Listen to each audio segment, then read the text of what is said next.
Sigma might not happen in this match, so that gives me more trust in it, because you can deny farm and therefore make somebody less good than you would expect. Getting first blood is another really good way to have a better game as well. Yeah, so yeah, there you go. First blood. Oh, is that a good carry hero with a first blood? It is. Looks good. There we go. There's Good your start. caveman analysis from Purge. He's jumping on the hype train here.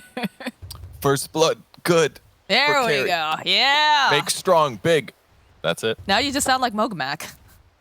That's true. Do get that fissure block though in the bottom lane, making sure that they have a nice setup here for the creep equilibrium. And yeah, so off to a nice start for the side of Unique. So we'll see how the lane matchups go. Quap mid against the Storm like we expected.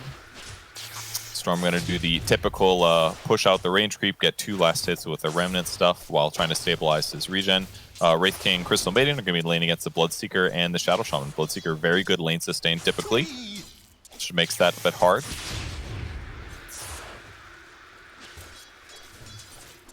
More tingos from the Storm too.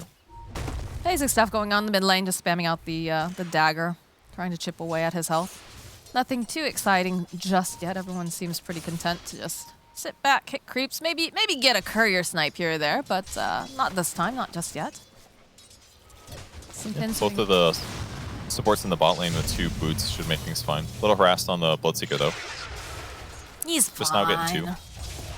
He'll get the lifesteal now. Or at least the heal back, I guess. Something like that. Yep. It's like how Lifestealer isn't really Lifestealer, he's more like Life Gainer now. Yeah, just kind of like that, huh? Yep. Yeah. It's actually like, technically, he could like slap somebody really, if he had 0 damage, he could just constantly gain health from somebody, even if they were old and decrepit, you know? Yeah, Life Gainer. Yeah, he doesn't That's have to healer. be a bad guy, you know? He's Gainer, yeah. You know, he's it's a symbiotic relationship at that point. Exactly. Like one of those tiny little fish that like clean the shark's teeth or something, I guess, except he's not really cleaning teeth, so Slayer taking a little bit of damage here, just trading back and forth with the Shadow Shaman. He does have a lot more base damage though, as he lets the 2 cores duke it out over in the lane. Almost surely gonna have to spend a lot more on regen than Shadow Shaman. Well, Shadow Shaman did not go boots first, by the way, opting for this need to have stats and trade hits, because he knows that if he just gets gone on, he might be a little too vulnerable against the Wraith King and the CM. They do have a lot of kill potential here against him. Fissure over into the mid lane. Glinblythe not looking too healthy here. He is gonna go down. Bloodseeker died too. Caught that one fully. Basically, he just came into the creep wave and they used all their skills on him and he died. Wow. Wraith King good. 2 kills now for him. And this is a big deal, because you're supposed to be able to stabilize your lane when you're a hero like Bloodseeker, but you know, his raw HP is okay, but between Nova, Frostbite, and Wraith King disables and right clicks, it's a lot of damage. Is indeed. That is something that they are kind of lacking a little bit on the side of Empire, is lockdown. Very dependent on the Shadow Shaman, of course, who is getting jumped on here. Slow being thrown down. That Blood Right's cute. They do have the Fairy Fire, but it's not really going to be enough, is it? No, it's actually going to allow for the Shaman to walk away as he took a point in the Hex. Yep, he had a 9-stick charge too, so he was completely fine. Cost Slayer a lot. That was 2 mangoes, I believe, to go for that kill, but it does zone them out of lane. He gets a stacked small camp pull. Ooh, okay, good. He did draw the rest of the creeps over, so big creep denial here, which will give them a little bit more laning advantage. Wraith King's also got his boots ready to go, so he's got boots advantage over Bloodseeker. He's halfway to his phase boots, so this is going to make his lane a lot more stable on top of that. I'm sitting mid real early for the runes here, but it helps out. Well, I feel like it's so important on heroes like, you know, Storm and Queen of Pain to make sure that you secure them those action runes. But yeah, it looks like they're going to try to make some moves over here onto the Death Prophet. Push her back just a little bit. Pikachu already making his way back top. It is bottom, though. The illusion rune gets picked up by Bignum, so no bottle refill for you, Storm Spirit. Yep, pretty good for Unique there, considering that they have the better harass hero with the Queen of Pain.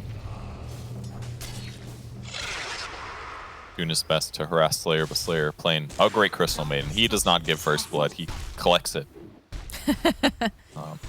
Definitely Death Prophet's still level 1. That's one place on the map that Empire is looking a little bit rough, but the reason he's done this is because he wants to make sure that Bristol gets off to a good start in terms of levels. Bristol's levels are probably more important. He can try to catch up later when some mid shifts out of their lane. Maybe Storm Spirit goes jungles, and then Death Prophet goes mid to try to catch up.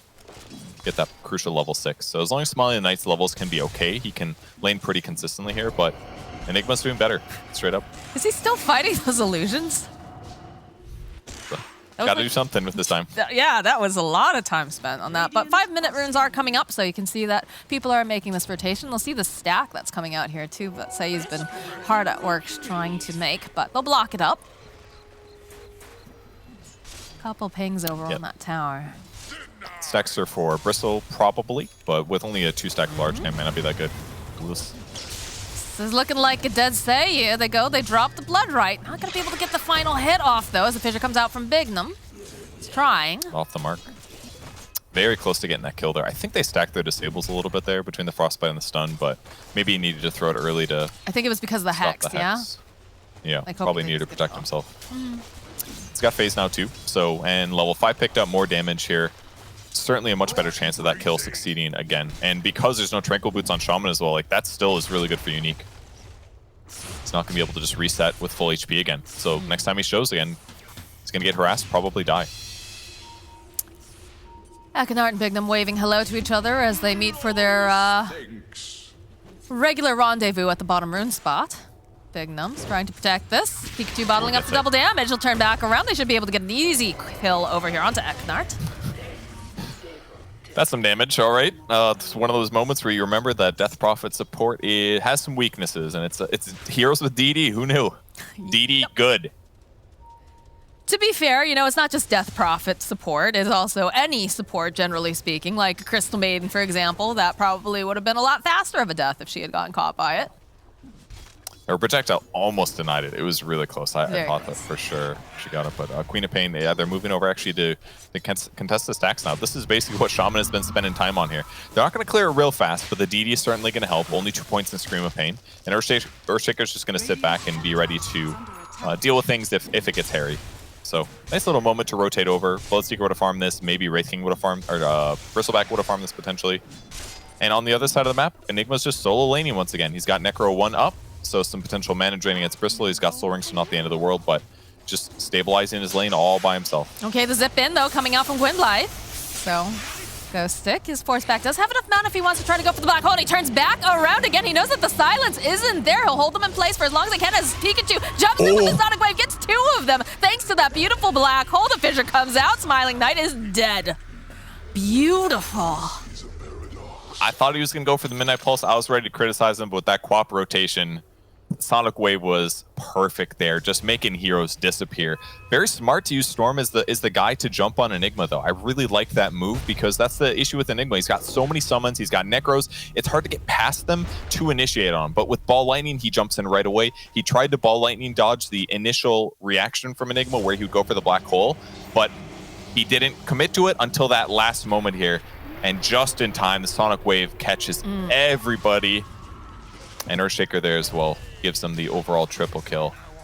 Great rotation. Beautiful. Especially the way that Ghost Stick waited. He knew that the silence was down. There was nothing to interrupt that black hole at that point if he got the 2 of them. So nice. Yep, needed to buy time for somebody else to get there. Yeah, and he did indeed.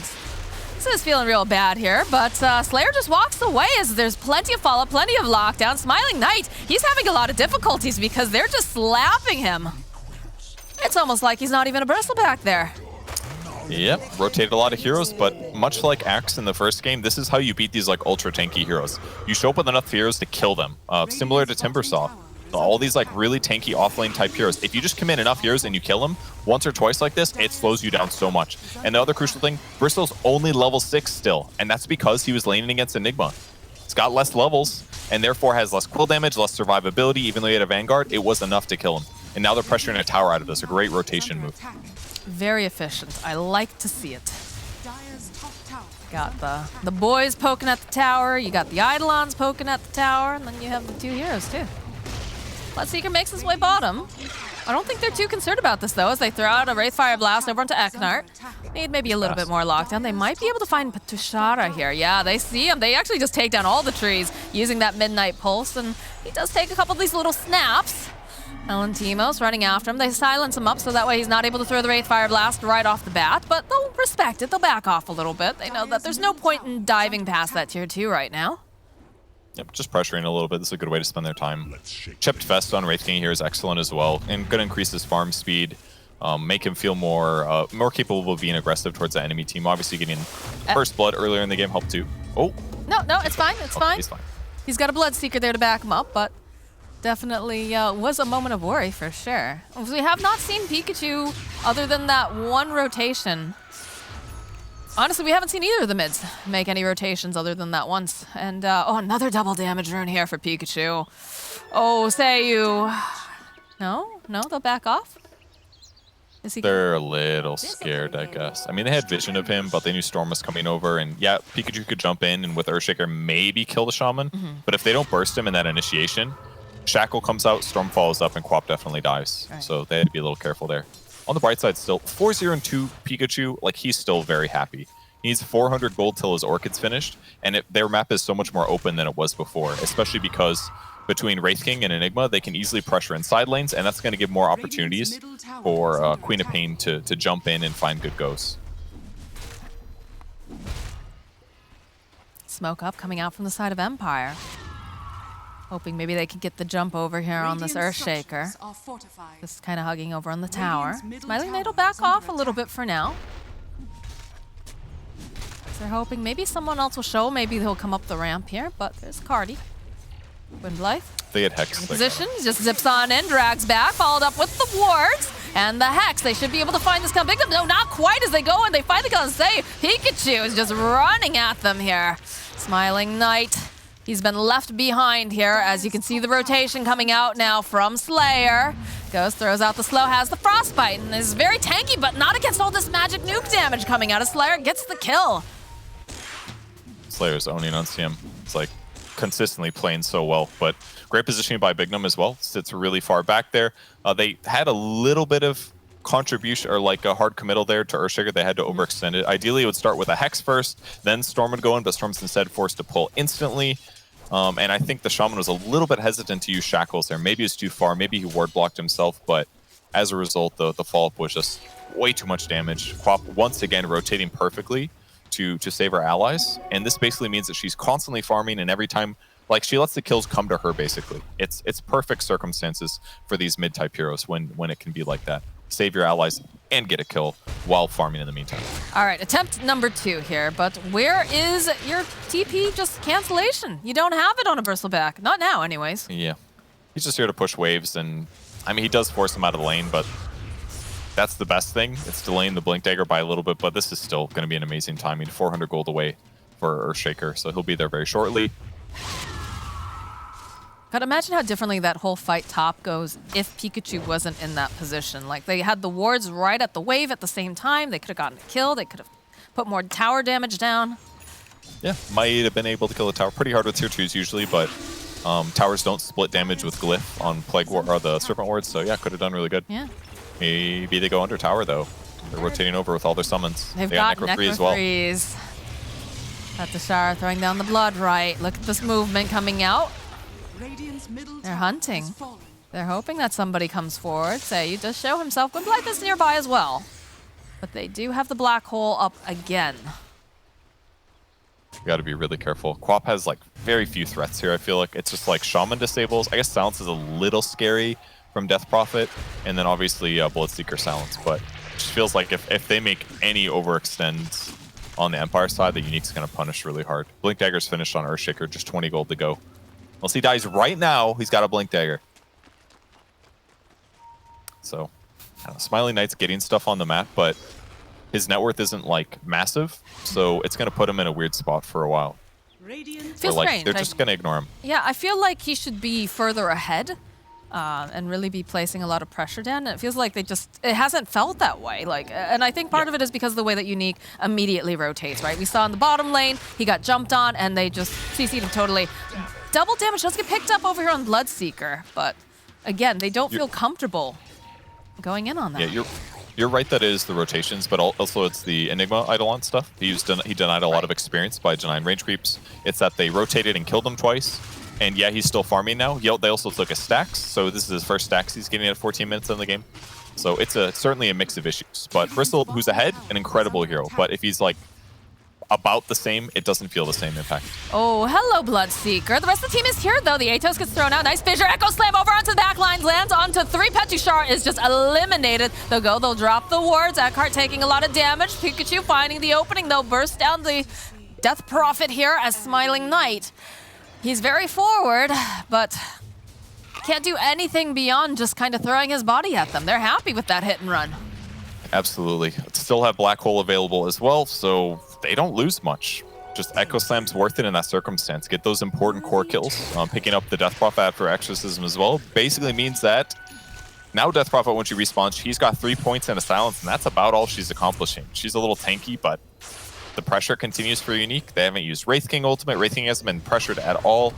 He's almost got a Deso as well, so their tower push is going to be insane. They do have a couple of these creeps here, and like, just look at the amount of summons that just push Tower Slayer. Just running after the Bristleback Big Numbs here. Tum comes out. They've got the Frostbite. Go throw out the stun as well. The zip onto the back line, so it's Orchid versus Orchid. The Queen of Pain is just doing too much damage. The Frostbite comes out. Down goes Gwynblythe. As the tips also come out too. Here, Ghost Stick getting into position. They're trying to grab him. They'll use the Black Hole. It does get canceled out, but they'll get the kill on Smiling Knight. And at the end of the day, that is what they were looking for here. Seiyu running for his life. Eknart also trying to just buy them some more space. Some more times is not looking good here for the Shaman. The Rupture gets used over onto Pikachu. He's just going to stand outside the Bloodright with the rest of his team protecting him. Look at Slayer, though. Look at this guy. This CM has no fear. He knows his limits. He's doing a great job on that. Constantly checking for vision. Eknart's going to spot out the Wraith King. Wraith King now realizing, like, oh, wait, I don't have to be scared. Yeah, no, he does not. The rest of the team is here. The zip forward, though, over here onto this Earthshaker. So he does go down. That's a nice pick-off. Yes. But again, it's a support. And the previous fight was Storm jumping in and getting Orchid and killed back. So this is his first successful Orchid kill. It's helpful, but the net worth disadvantage is getting a little extreme here. Palantimos is going to try to defend this, though. No big ultimates other than his own. He's fine. He's got no cares. All right, they drop the wards. They don't seem too concerned about it. Ghostic does have to be a little bit careful, though. He is vulnerable. Slayer hiding in the tree line, waiting for anybody who tries to go and initiate here. Gwynblythe finding this vision. Teleports are coming out. I don't think they can stay here anymore. I think they have to run. Now the jump forward here from Pikachu. Sonic Wave. They just absolutely blow up the Shaman. They'll turn their attention now over to Gwynblythe. He's going to try to bowl lightning and get out. And it looks like he's going to be able to survive here as Palantimos still just chasing after them. Bloodright gets placed over onto the ground. They'll back off for a moment. They use the Exorcism over on the Death Prophet. Playing pretty safe. Still defend their tower. The Eidolons did really good work on the Serpent Warrens. Very effective there. Don't have the best dive. Oh no, Eknart. That's a dead Death Prophet. Pikachu's godlike right now. Just a perfect Quap game so far. Played really well. So many kills, great counter rotations. His initiation in the last fight was solid too. They're basically weighing their net worth advantage. He was able to basically burst down the Shaman at the start of the fight with his instant initiation. This is a little spooky here, but looks like Unique's gonna back off. Palantimos is taking the Ancients over on the side. Petushara walking up here. The rest of the team, they're hot on the heels though. Bloodright gets dropped. This Wraith King is not afraid. They're gonna wait patiently for it to just proc down. So they found themselves a Death Prophet on the back lines. The silence, the fissure. There's enough damage to take down Death Prophet yet again. As the rest of Empire, they can't continue to go forward. They haven't even burnt the reincarnation. Feels like she just can't even get close to anywhere in these fights to help the game. It's like the enigma of game 2. How does she become useful if the enemy cores are so good at jumping on her? The blink from Earthshaker plus the blink from Quap. Like if she just gets fissure blocked, 100% she dies. There's Quap's action all over the map, very heavily into the mid lane, of course. Lots of kills in front of her tower and behind the enemy tower, just making it easy for a team to just solidify these pushes after getting the initial kill. 10, 0, and 5 so far. Who's the feeders on the side of Empire? Looks like, I think, or rather on Unique, it's the Enigma and the Earthshaker, I believe, are the only two who have died so far. Big feeders. Big so feeders. bad. Somebody throw the Overwatch case up, please. I think they're griefing. Dying bad. All right. Well, I mean, whenever we see... They changed the stat thing, though. I'm actually very excited. The most deaths are no longer in green anymore. It's more... I think it was yellow. It's a caution. Like, hey, you're getting too far up there. Hey, careful. If this stays yellow too long, you're going to get kicked. Yeah, you're going to get a pizza party. Queen of Pain's almost got BKB. A little low on mana for this next fight. This one downside for Unique. But hello, they have a Crystal Maiden? She's missing about 900 mana. Good luck. There's only so much CM can do. I think you're underestimating Slayer's Crystal Maiden, my friend. Okay. Just gotta think hard enough about it, but nah. They go and they do manage to find Seiyu in the trees. It's a big old gank. Down he goes. Not much that he can shard out of it. And a tome. Pikachu cleans up Bounty Rune on the other side of the map. DD Rune. Maybe kill Eknart. Yeah, he's chasing after him. There's a Silent Spirit Siphon's not gonna be enough. In fact, it's a cool guys don't look at explosion sort of deal as Pikachu realizing that Shadow Dagger gotta do more than enough damage as he walks away. Yeah, nicely done there. Raindrop helping a little bit there, but sometimes you just gotta commit that damage, get those kills on the map, take them off, and get a little bit more gold advantage for yourself. Grobo's excellent. She's dealing almost entirely magic damage, so extra attack speed, range, amplification, all solid stuff. Wraithking going for a Shadow Blade this game, kind of cool. Don't see this often, but his whole purpose is he wants to eventually turn this into a Silver Edge so that they can just kill Bristleback. Smiling Knight. Frank, he's tanky, but like once they take away his back, he's not going to feel nearly the same. So this will give him a nice window to burst him when they eventually get there. They're considering going back in here. You see the way they turn around? Like you can see the rest of the team is starting to collapse. Yeah, they got to be careful though. If they overcommit and they don't kill him right away and Empire can respond, that's how they start losing the game. Zip forward here over onto the Queen of Pain, but not quite enough damage. Hexed up, being held into place though. There it is, the Echo Stem over in the back. Liza cleans up Seiyu. And they're chasing after Eknart. They need maybe one more hit. The Spirit Siphon keeping him alive a little bit longer, but it's a big crit coming through. As we get the buyback now coming out from Death Prophet. Palantimus has just been allowed to run around however he like. Big silence coming out from Eknart, but what else is going to come out of this? As they do have the Exorcism, they'll turn back around. They'll get the stun up over onto Smiling Light. They're going to be able to take down the Wraith King for the first time, but the Crystal Maiden, she's going to let it go. She's got the Frostbite up. There's so much damage. Smiling Knight running for his life right now. He's not going to be able to escape. Eknart just bought back. He can't afford to go down here. Till they get the BKB on Enigma, things get a little bit tougher here, but excellent initiation by Empire. They put the ward on the cliff. They instantly disable the Queen of Pain. Hex followed up, then a Shackle. She doesn't even get a chance to use Black King Bar. And with no Glimmer Cape or ability to save her, she gets bursted from full to nothing. That was her big streak going away. It's a godlike, and it went to the 5 position. Ooh, Gwenblythe needs to be careful. They're never just alone. There's always a couple of them there, and down goes the Storm Spirit. Eknart running here. Pikachu, his eyes are over onto Petashar. You might just settle for a Death Prophet instead. So down goes the Death Prophet, and she did buy back for that. Petashar is doing an excellent job every fight though. When somebody gets disabled, he instantly drops the Blood Right. Means no CM multi, no Black Hole available. But they're just too far ahead. Wraith King just kills him anyways. Getting into position here. It goes in for the Black Hole. The rest of the team running over. Look at the damage coming out from these summons alone, though. Smiling Knight, he's in a lot of trouble here. The buyback coming out from Glimlight, but too late. They've already gotten the kills. They take down Seiyu. They've used all of those wards as well. Oh, they GG. And they GG. Whoa. Well, Team Unique. Man. They brought their A game.